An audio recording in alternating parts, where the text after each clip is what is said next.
I've had a couple of moments in my career where I've gone, it's over. Shoulder injuries, some decisions along the way where I tended to sort of walk away from the game in some respects. So playing with Suzie Bates, Amy Satterthwaite, Sophie Devine, these girls who are really the pinnacle of what New Zealand cricket is all about. They're the role models that you want to aspire to, and I guess playing alongside them keeps you motivated to want to perform not only for yourself but for those players that have given up everything for the game. And I guess I've got one goal at the minute, and that's to walk off Lords as World Cup winners. It's really doing everything that I can to ensure I'm A, on that World Cup trip, and B, doing everything that I can to ensure that I'm contributing towards the end goal. Making sure that balance is really good off the field, making sure I'm injury free, my dodgy shoulder doesn't creep back into my game.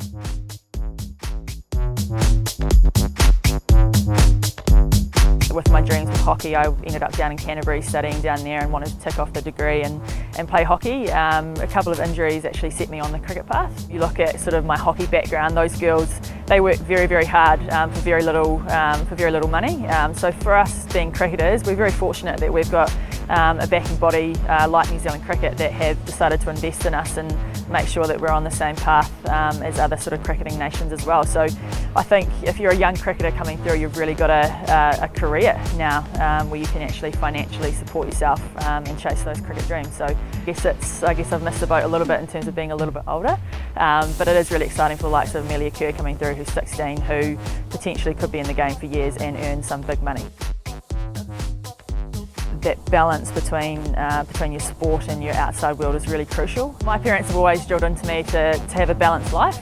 Cricket obviously isn't going to be around forever, so I've always been really cautious of the fact that I've got to have a life outside of cricket. So spent 3 years over in England completing my Masters in Anthropology of Sport, which I completed focusing on cricket itself, which was pretty interesting. So hopefully sort of when cricket finishes, I'll be able to utilise that degree a little bit more.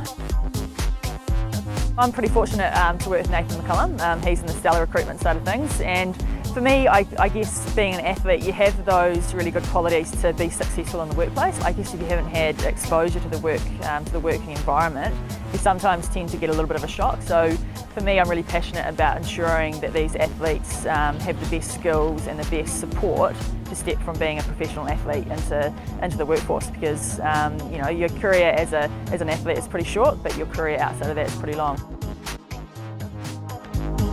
I think you set that initial goal, so walking off Lords, a World Cup winner, and you sort of work back from there. I think it's not burning yourself out, it's ensuring that you do have time for friends and family, so you're not burning out once you hit World Cup in England.